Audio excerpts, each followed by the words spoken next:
ಇತ್ತೀಚಿನ ಸಂಚಿಕೆಗಳನ್ನು ಜಾಹೀರಾತಿನ ಕಿರಿಕಿರಿ ಇಲ್ಲದೆ ನೋಡಿ.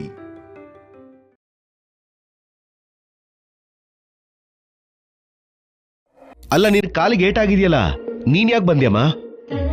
ನಾನು ನಿಮ್ಮಮ್ಮ ಅಲ್ಲ, ನಿಮ್ ಹೆಂಡತಿ. ಬಾಗಲ್ ತೆಗೀರಿ.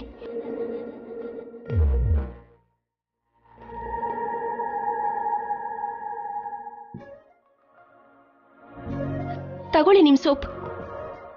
ನೀನ್ ಯಾಕೆ ತಂದೆ? ನಾನೇ ನಿನಗೆ ಸೋಪ್ ತರಕ್ ಹೇಳಿಲ್ವಲ್ಲ. ನೀವ್ ಹೇಳಿದ್ರೆ ಮಾತ್ರ ತರಬೇಕಾ? ಹೌದು, ನಿನಗೇನು ಹೇಳ್ಬೇಕಾದ ಅವಶ್ಯಕತೆ ಇಲ್ಲ. ನಿನಗಿಷ್ಟ ಬಂದ ಹಾಗೆ ಮಾಡ್ತೀಯ. ನಮ್ಮಮ್ಮನ ಕಾಲಿಗೆ ಏಟ್ ಮಾಡಿ ಮತ್ತೆ ನನ್ ಮುಂದೆ ಯಾವ ಧೈರ್ಯದಿಂದ ಬಂದಿದ್ಯಾ? ಅಯ್ಯೋ ರಾಮ, ನಾನು ಅತ್ತೆನ ತಳ್ಳೆ ಇಲ್ಲ ಮಹಾಪ್ರಭು ಅಂತ ಅಂದ್ರೆ ನಂಬ್ತಾ ಇಲ್ವಲ್ಲ. ನಾನ್ ಎಷ್ಟೇ ಬೇಡ್ಕೊಂಡ್ರು ನಿಮ್ಮಮ್ಮನ ಮೇಲೆ ನಿಮ್ಗಿರೋ ಬೆಟ್ಟದಷ್ಟು ಪ್ರೀತಿಯಿಂದ ನನ್ ಮಾತುಗಳು ನಿಮ್ ಕಿವಿಗೆ ಬೀಳೋದಿಲ್ಲ ಅಂತ ನನಗ್ ಚೆನ್ನಾಗ್ ಗೊತ್ತು. ಸರಿ ಬಿಡಿ, ಇವಾಗ ಯಾಕಿದೆಲ್ಲ ಮಾತಾಡೋದು? ಸೋಪ್ ತಗೊಂಡು ಹೋಗಿ ಸ್ನಾನ ಮಾಡಿ.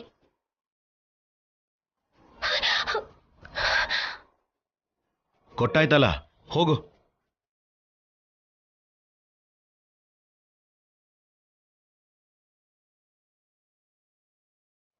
ಆ ಬೆನ್ನು ನೋಡ್ಕೊಂಡಿದ್ದೀರಾ ಹೇಗಾಗಿದೆ ಅಂತ? ಕೇಳಿದ್ರೆ ಹೆಲ್ಪ್ ಮಾಡಲ್ಲ ಅಂತೀನಾ? ಹೋಗ್ಲಿ ಬಿಡಿ, ಕೇಳ್ದೇ ಇದ್ರು ಹೆಲ್ಪ್ ಮಾಡೋ ಅಭ್ಯಾಸ ನನಗಿದೆ. ಕಲ್ಯಾಣಿ, ಏನ್ ಮಾಡ್ತಿದ್ಯಾ? ಕೂತ್ಕೊಳ್ಳಿ. ಬೇಡ, ಅಯ್ಯೋ ಕೂತ್ಕೊಳ್ಳಿ ಅಂತಿದ್ದೀನಲ್ಲ. ಕಲ್ಯಾಣಿ, ನಾನೇನು ಹೆಲ್ಪ್ ಮಾಡು ಅಂತ ಕೇಳಿಲ್ವಲ್ಲ. ಹೇಳೋದನ್ನ ಕೇಳು ಕಲ್ಯಾಣಿ. ಕಲ್ಯಾಣಿ ಬೇಡ.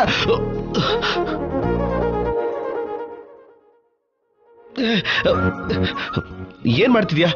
ನನ್ ಗಂಡಂಗೆ ಬೆನ್ನುಸ್ತಾ ಇದ್ದೀನಿ. This is not fair. ನನ್ ಪರ್ಮಿಷನ್ ಇಲ್ದೇನೆ ನೀನು. ಬೇಕಾಗಿಲ್ಲ. ಗಂಡನ್ ಬೆನ್ನುಜ್ಜೋದಕ್ಕೆ ಪರ್ಮಿಷನ್ ಯಾಕಬೇಕು? ಏನು ಬೇಕಾಗಿಲ್ಲ.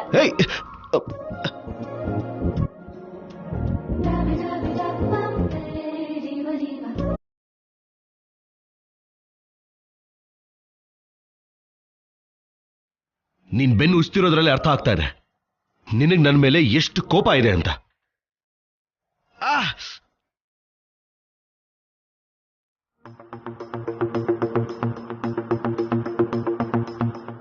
ಅನುಪಮ್ಮ ಬಾತ್ರೂಮ್ ಕಡೆಯಿಂದ ಯಾಕೆ ಬರ್ತಿದ್ದಾರೆ? ಅಥವಾ ಶೌರ್ಯ ಅವ್ರ ಅಮ್ಮನ ಹತ್ರ ಸೋಪ್ ಕೇಳಿದಕ್ಕೆ ಈ ಅಮ್ಮ ಕೊಟ್ಟು ಬರ್ತಿದಾರಾ ಹೇಗೆ?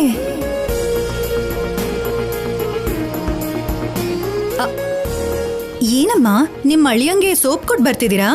ನನ್ನ ಅಳಿಯನಿಗೆ ತಾಳಿ ಕಟ್ಟಿರೋ ಹೆಂಡತಿ ಇರುವಾಗ ನಾನ್ ಯಾಕೆ ಹೋಗ್ಕೊಡ್ಲಿ? ಏನಂದ್ರಿ ಅಮ್ಮ? ನನ್ನ ಅಳಿಯನಿಗೆ ತಾಳಿ ಕಟ್ಟಿದ ಹೆಂಡತಿ ಇರುವಾಗ ನಾನ್ ಯಾಕೆ ತಗೊಂಡು ಹೋಗ್ಕೊಡ್ಲಿ ಅಂತ ಹೇಳಿದೆ. ಅಂದ್ರೆ ಅಂದ್ರೆ ಶೌರ್ಯಕ್ ಸೋಪು ಕಲ್ಯಾಣಿ ತಗೊಂಡು ಹೋಗ್ಕೊಟ್ಲಾ? ಅಯ್ಯೋ ದೇವ್ರೆ, ಇವಳಿಗೆ ಯಾಕಪ್ಪ ಇಷ್ಟೊಂದು ದುಃಖ?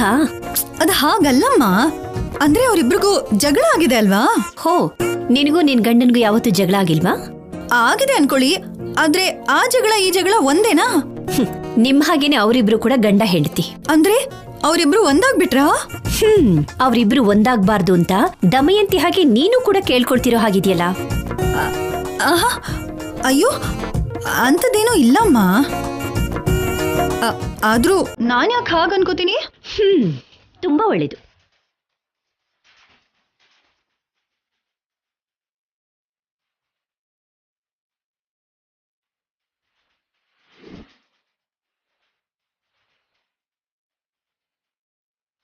ಆಗೋಯ್ತು, ಅನ್ಕೊಂಡಿದ್ದೆಲ್ಲ ಆಗೋಯ್ತು. ದಮಯಂತಿ ಅತಿಗೆ ಪ್ಲಾನ್ ಮಾಡಿದ್ದೆಲ್ಲ ನೀರಲ್ಲಿ ಹೋಮ ಆಗೋಯ್ತು. ಈಗಷ್ಟೇ ಅನ್ಕೊಂಡ್ವಿ ಅಲ್ವಾ ಅತಿಗೆ ಇವರಿಬ್ರು ಒಂದಾಗಲ್ಲ ಅಂತ, ಆದ್ರೆ ಇವರು ಅಂಟ್ಕೊಂಡಿದ್ದಾರೆ.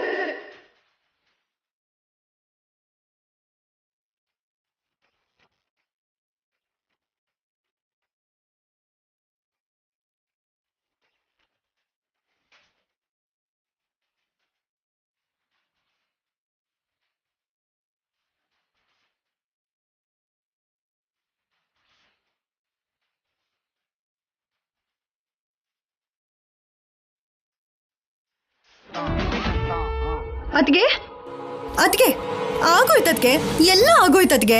ಏನಾಗೋಯ್ತು? ಜ್ಯೂಸಾ ಕುಡಿದ್ರೆ ಮುಗ್ದು ಹೋಗ್ದೇ ಇರತ್ತಾ? ಅಯ್ಯೋ, ಜ್ಯೂಸ್ ಆಗೋಗೋದಲ್ಲ ಅದ್ಗೆ, ನಿಮ್ ಮಗನ್ನ ಜ್ಯೂಸ್ ಹಾಗೆ ಹಿಂಡ್ತಿದ್ದಾಳೆ. ಅಂದ್ರೆ ಜಗಳ ಆಡ್ತಿದ್ದಾಳ? ಅದಕ್ಕಿಂತ ಮಹಾಭಾಗ್ಯನಾ? ಅವರಿಬ್ರು ಒಂದಾಗ್ಬಿಟ್ರು. ಪ್ರೀತಿಯಿಂದ ಬೆನ್ ಕೂಡ ಉಜ್ಜಿಸ್ಕೊತಿದ್ದಾನೆ. ಏನಂದೆ? ಕೇಳಿಸ್ಕೊಂಡಿರೋ ನೀವೇ ಶಾಕ್ ಆದ್ರೆ ನೋಡಿರೋ ನಾನೇ ಶಾಕ್ ಆಗ್ಬೇಕು. ನಡಿಯೇ, ಹೋಗ್ ತಡಿಯೋಣ. ಅದಕ್ಕೆ ನಿಮಗ ಆವೇಶ ಜಾಸ್ತಿ, ಆಲೋಚನೆ ಕಮ್ಮಿ. ಇವಾಗ ನೀವು ನಡ್ಕೊಂಡು ಹೋಗಿ ತಡೆದ್ರಿ ಅನ್ಕೊಳ್ಳಿ, ನೀವು ಕಷ್ಟಪಟ್ಟು ಕ್ರಿಯೇಟ್ ಮಾಡಿರೋ ಸೀನ್ಸ್ ಎಲ್ಲ ವೇಸ್ಟ್ ಆಗೋಗುತ್ತೆ. ಶೌರ್ಯ ನಿಮ್ ಮೇಲೇನೆ ರಿವರ್ಸ್ ಆಗೋಗ್ತಾನೆ. ಇನ್ಯಾವತ್ತೂ ಶೌರ್ಯ ನಿಮ್ ಮಾತು ಕೇಳಲ್ಲ. ಒಂದ್ ಕೆಲ್ಸ ಮಾಡು ಪಲ್ಲವಿ, ನೀನ್ ನನಗ್ ಸಪೋರ್ಟ್ ಕೊಡ್ತಾ ಕರ್ಕೊಂಡ್ ಹೋಗು, ನಾನ್ ಕುಂತಿರ್ತೀನಿ. ಆಗ ಶೌರ್ಯ ನಂಬ್ತಾನೆ, ಯಾರಿಗೂ ಅನುಮಾನನೂ ಬರಲ್ಲ. ಸರಿ ಅತ್ಗೆ. ನಡಿ. ಅಮ್ಮ, ಎಷ್ಟೇ ಆದ್ರೂ ಅಣ್ಣ ತುಂಬಾ ಗ್ರೇಟ್ ಅತ್ಗೆ. ಯಾಕೆ? ನೀವು ಕೈ ಇಟ್ಟಿದ್ದಕ್ಕೆ ಕ್ವಿಂಟಲ್ ಭಾರ ಇದೆ. ನಿಮ್ನ ಗುಡಿ ಸುತ್ತ ಎತ್ಕೊಂಡು 3 ಪ್ರದಕ್ಷಿಣೆ ಹಾಕಿದ್ರಲ್ವಾ? ಬಾಯ್ ಮುಚ್ಕೊಂಡ್ ನಡಿಯೇ.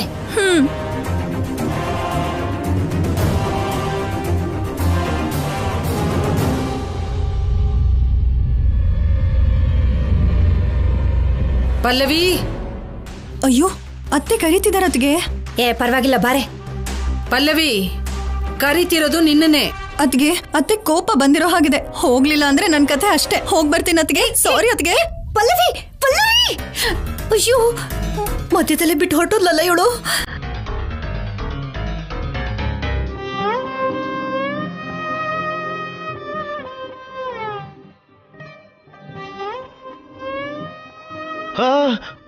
ಇನ್ನು ಉಜ್ಜಿದ್ ಸಾಕು ಬಿಡು, ಚರ್ಮನೆ ಕಿತ್ತು ಬರೋ ಹಾಗಿದೆ. ಎಮ್ಮೆಗಳಿಗೂ ಹೀಗೆಲ್ಲ ಉಜ್ಜಲ್ವೇನೋ? ನನ್ ಪ್ರೀತಿನ ಇಷ್ಟೇನ ಅರ್ಥ ಮಾಡ್ಕೊಂಡಿರೋದು ನೀವು? ನನ್ನನ್ನು ಬಿಟ್ಬಿಡು ಮಹಾತಾಯಿ, ಹೊರಡು.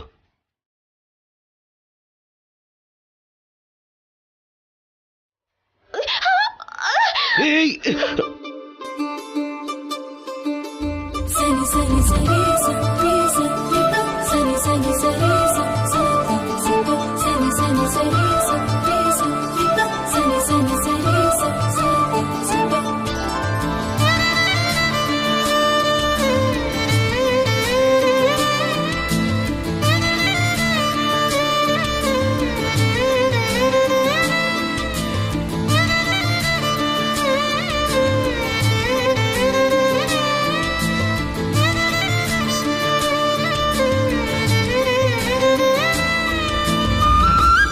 ನೋಡ್ಕೊಂಡು ಹೋಗು, ಹುಷಾರು. ನೀನು ಹೋದ್ರೆ ಬಾಗಿಲು ಹಾಕೋತೀನಿ. ಓ,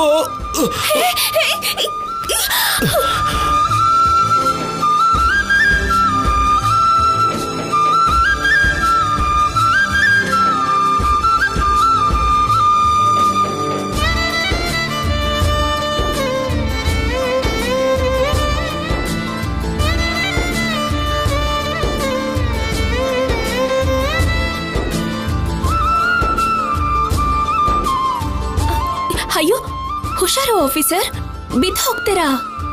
ಹುಷಾರಾಗಿ ನಡೀರಿ. ನೀನ್ ತುಂಬಾ ಓವರ್ ಆಗಿ ಮಾಡ್ತಿದ್ಯಾ. ಹೋಗು.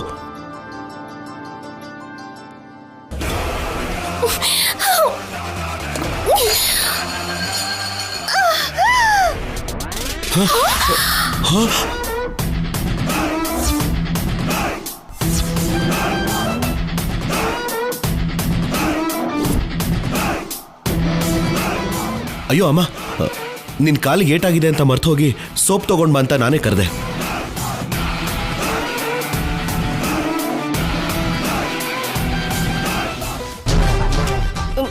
ಸಾರಿ ಅತ್ತೆ, ನಾನ್ ನೋಡ್ಲಿಲ್ಲ.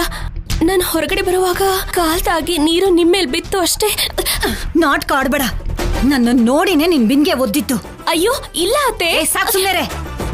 ಶೌರ್ಯ, ಸ್ನಾನ ಆಯ್ತಲ್ಲ, ಹೋಗಿ ರೆಡಿಯಾಗು. ಆಫೀಸರ್, ಡ್ರೆಸ್ ಅರೇಂಜ್ ಮಾಡಿ ರೂಮಲ್ಲಿ ಇಟ್ಟಿದ್ದೀನಿ, ಹಾಕೊಳ್ಳಿ.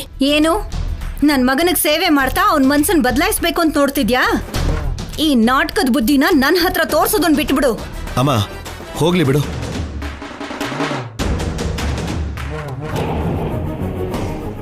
ನೀನೆಷ್ಟೇ ನಾಟಕ ಮಾಡಿದ್ರು ಮತ್ತೆ ನನ್ನ ಮಗ ನಿನ್ನ ಬಲೆಗ್ ಬೀಳಲ್ಲ. ಇನ್ನು ಮುಂದೆ ನನ್ನ ಮಗನಿಗೆ ನನ್ನ ಮಾತೆ ವೇದ ವಾಕ್ಯ. ಏಯ್, ನನ್ನ ಕಾಲು ಉಳುಕಿದೆ ಅನ್ನೋದು ನಿನ್ ಗೊತ್ತಲ್ವಾ? ನಿಮ್ಗೆ ನೆನ್ಪಿಲ್ಲ, ನನಗೆ ಹೇಗೆ ನೆನ್ಪಿರುತ್ತೆ ಅತ್ತೆ? ಮಾತ್ ನಿಲ್ಸಿ ಸಪೋರ್ಟ್ ಕೊಡು.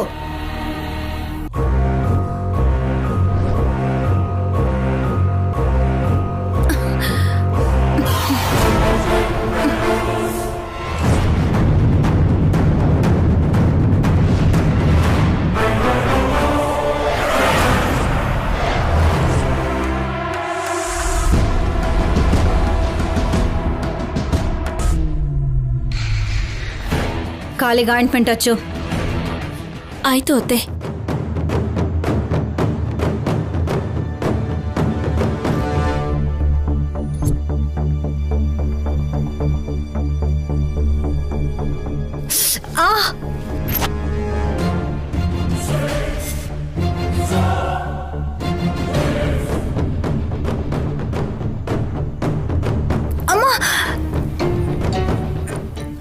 ಸಾರಿ ಅತ್ತೆ.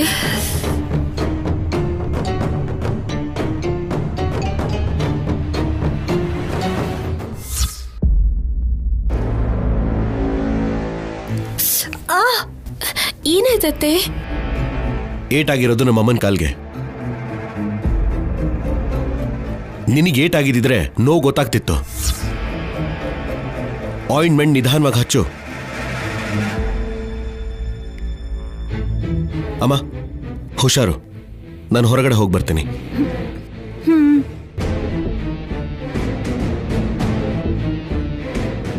ಹಚ್ಚು.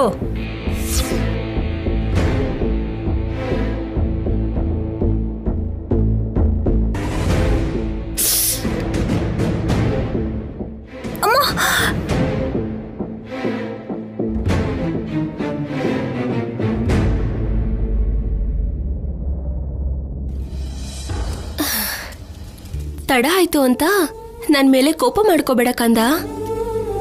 ನಿನ್ಗೆ ತಡವಾಗಿ ಹಾಲ್ ತರೋದಕ್ಕೆ ಕಾರಣ ನಿಮ್ಮಪ್ಪ ಹಾಗೆ ನಿಮ್ಮ ಅಜ್ಜಿನೇ. ಈ ಮಾತು ನಮ್ಮಲ್ಲೇ ಇರ್ಲಿ. ಅಷ್ಟಕ್ಕೂ ನಿಮ್ಮಪ್ಪಂಗೆ ಪೊಲೀಸ್ ಉದ್ಯೋಗನ ಯಾರು ಕೊಟ್ಟಿದ್ದು ಕಂದ? ಮೆಡಿಕಲ್ ಚೆಕಪ್ ಅಲ್ಲಿ ನಿಮ್ಮಪ್ಪಂಗೆ ಸ್ಪ್ಲಿಟ್ ಪರ್ಸನಾಲಿಟಿ ಡಿಸಾರ್ಡರ್ ಇದೆ ಅಂತ ಗೊತ್ತಾಗ್ಲಿಲ್ಲ ಅನ್ಸುತ್ತೆ. ಕೋಪ ಬಂತ? ಮತ್ತೆ ಇನ್ನೇನ್ ಕಂದ, ನಿಮ್ಮಪ್ಪ ಸಣ್ಣ ವಿಷಯಕ್ಕೂ ಕೋಪ ಮಾಡ್ಕೋತಾರೆ, ಬೇಜಾರ್ ಮಾಡ್ಕೊಂಡು ಕೂತ್ರೆ ಬೆಟ್ಟದಂತ ಪ್ರೀತಿ ತೋರಿಸ್ತಾರೆ.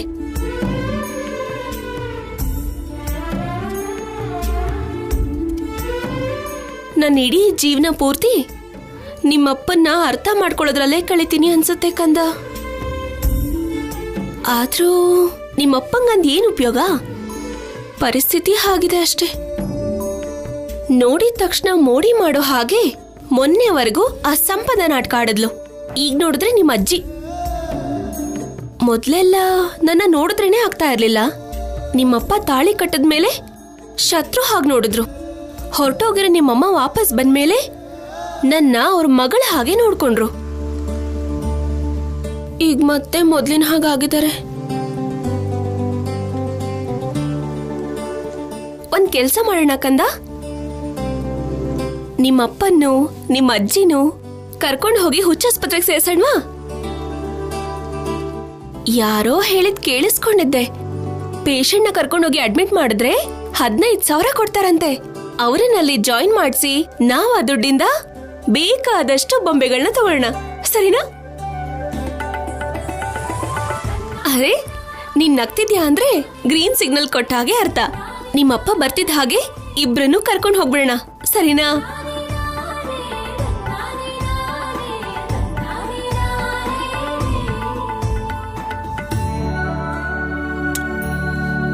ನಿನ್ ನಗು ನೋಡ್ತಿದ್ರೆ ಸಾಕು ಕಂದ. ಎಷ್ಟೇ ನೋವುಗಳಿದ್ರು ಹೀಗೆ ಮರ್ತೋಗ್ತೀನಿ. ಅಷ್ಟಕ್ಕೂ ನಿನ್ನ ಸಂಪದಾಗಿ ಬಿಟ್ಟು ಹೋಗೋ ಮನ್ಸು ಹೇಗಾದ್ರೂ ಬಂತು.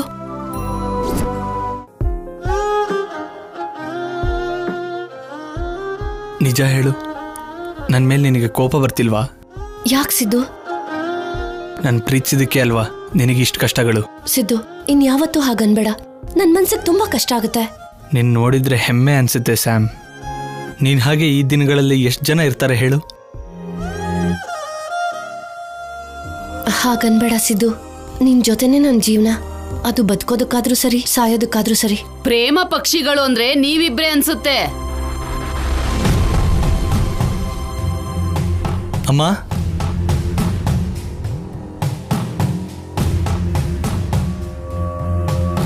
ಅಮ್ಮ, ನಿನಗೆ ಕಡಿಮೆ ಆಯ್ತಾ? ಪಾರ್ಶ್ವವಾಯು ಅಂತಿದ್ರು. ಯಾಕೆ? ಸರಿ ಹೋಯ್ತು ಅಂತ ಬೇಜಾರಾಗ್ತಿದ್ಯಾ? ಹಾಗಂತೀಯಲ್ಲಮ್ಮ. ನಾನು ನಿನ್ನ ವಿಷಯದಲ್ಲಿ ಯಾಕೆ ಹಂಗೆ ಅನ್ಕೋತೀನಿ? ಅಮ್ಮ ಹೇಗಿದ್ದಾಳೆ ಅಂತ ಒಂದ್ಸಲನಾದ್ರೂ ಹಾಸ್ಪಿಟ್ಲಿಗೆ ಬಂದು ನೋಡ್ದೀನ ನೀನು? ಬರಬೇಕು ಅನ್ಕೊಂಡಿದ್ನಮ್ಮ, ಆದ್ರೆ ಬರೋಕ್ಕಾಗ್ಲಿಲ್ಲ. ನನ್ನ ಪರಿಸ್ಥಿತಿ ಆಗಿದೆ. ಒಂದ್ ಕಡೆ ಶೌರ್ಯ ನನಗೋಸ್ಕರ ಹುಡುಕ್ತಾ ಇದ್ದಾನೆ, ಫೋನ್ ಟ್ರ್ಯಾಪ್ ಮಾಡಿಸ್ತಾ ಇದ್ದಾನೆ. ಅಷ್ಟರಲ್ಲಿ ಸಂಪಾದನ ಮನೆಯಿಂದ ಹೊರಗಡೆ ಹಾಕಿದ್ದಾರೆ. ಎಲ್ಲಿಗೆ ಹೋಗ್ಬೇಕೋ ಅರ್ಥ ಆಗದೆ ಇರೋ ಪರಿಸ್ಥಿತಿ ಅಮ್ಮ. ನಾನು ಇವಾಗ ಏನ್ ಹೇಳ್ದೆ ಅಂತ ಇಷ್ಟು ಕೋಪ ಮಾಡ್ಕೊಳ್ತಿದ್ಯಾ? ನಾನು ಏನು ಮಾತಾಡಲ್ಲ, ಮೊದಲು ಮನೆಗೆ ನಡೀರಿ. ಆರಾಮಾಗೆಲ್ಲ ಅಲ್ಲೇ ಮಾತಾಡೋಣ, ನಡೀರಿ. ಅಮ್ಮ, ಅಲ್ಲಿಗೆ ಶೌರ್ಯ ಬಂದ್ರೆ ಪ್ರಾಬ್ಲಮ್ ಆಗುತ್ತಮ್ಮ. ನಾನು ನೋಡ್ಕೊಳ್ತೀನೋ, ಮೊದಲು ಹೋಗೋಣ ಬನ್ನಿ. ಬಾ ಸ್ಯಾಮ್.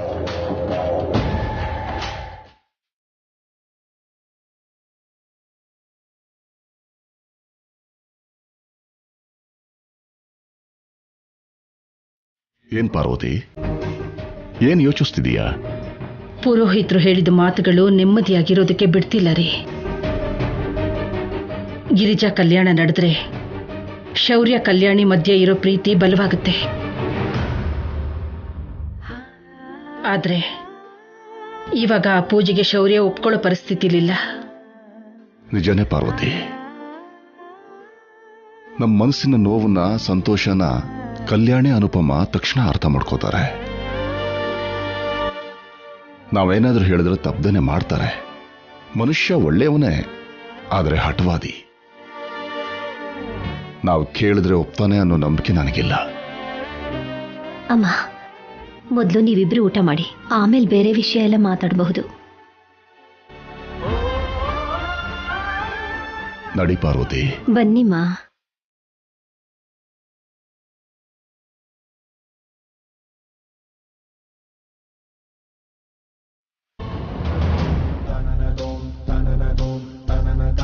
ಕಲ್ಯಾಣಿ, ಶೌರ್ಯ ಎಲ್ಲಿ? ಅತ್ತೆ, ಅದು ಬಾಯಲ್ ಗಂಡ ಅನ್ನೋದಲ್ಲ, ಊಟಕ್ಕೆ ಕರೆಯೋದನ್ನ ಕಲ್ತ್ಕೋ. ಕರ್ದೆ ಅತ್ತೆ, ಹಶ್ವಾಗ್ತಿಲ್ಲ ಅಂದ್ರು. ಮನ್ಸು ಸರಿ ಇಲ್ದೇ ಇರೋವಾಗ ಹಸಿವೇಗಾಗತ್ತೆ. ನಿನ್ನಂತವಳನ್ನ ಕಟ್ಕೊಂಡಾಗ ಮನ್ಸಲ್ಲಿ ಚೆನ್ನಾಗಿರತ್ತೆ.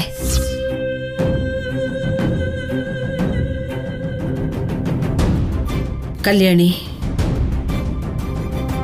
ಹೋಗಿ ಶೌರ್ಯನ್ ಕರ್ಕೊಂಡ್ ಬಾ, ಎಲ್ರೂ ಒಟ್ಟಿಗೆ ಊಟ ಮಾಡೋಣ. ಸರಿ ಅಜ್ಜಿ.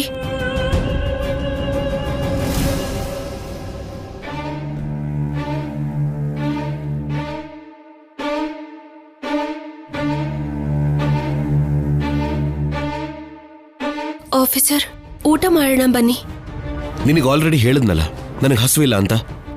ಹೇಳ್ದೆ, ಆದ್ರೂ ಪರವಾಗಿಲ್ಲ, ಕರ್ಕೊಂಡ್ ಬಾ ಅಂತ ಅಜ್ಜಿ ಕಳ್ಸಿದ್ರು. ನೀನ್ ಮತ್ತೆ ಬಂದು ಕರೆದ ತಕ್ಷಣ ನಾನು ಬಂದ್ಬಿಡ್ತೀನಿ ಅನ್ಕೊಂಡ್ಯಾ?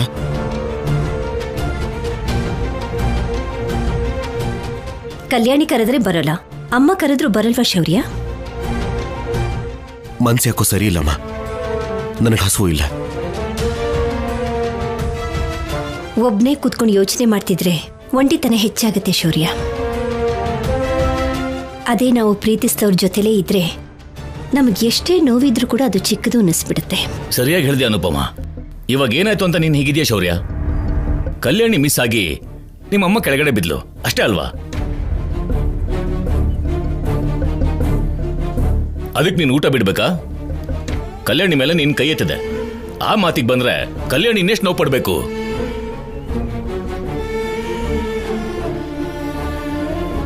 ನೀನೇ ಹೇಳು, ಕಲ್ಯಾಣಿ ಬೇಕು ಅಂತ ಹಾಗೆ ಮಾಡ್ತಾಳ? ನಿನ್ ಮನ್ಸನ್ನ ಕೇಳಿ ನೋಡು. ಶೌರ್ಯ, ಕಲ್ಯಾಣಿ ಮೇಲೆ ಕೋಪ ಇದ್ರೆ ಕಲ್ಯಾಣಿ ಮೇಲೆ ತೋರ್ಸು, ಅನ್ನದ ಮೇಲಲ್ಲಪ್ಪ. ಅನ್ನ ಪರಬ್ರಹ್ಮ ಸ್ವರೂಪ, ಬೇಡ ಅಂತ ಹೇಳ್ಬಾರ್ದು. ಬಾ.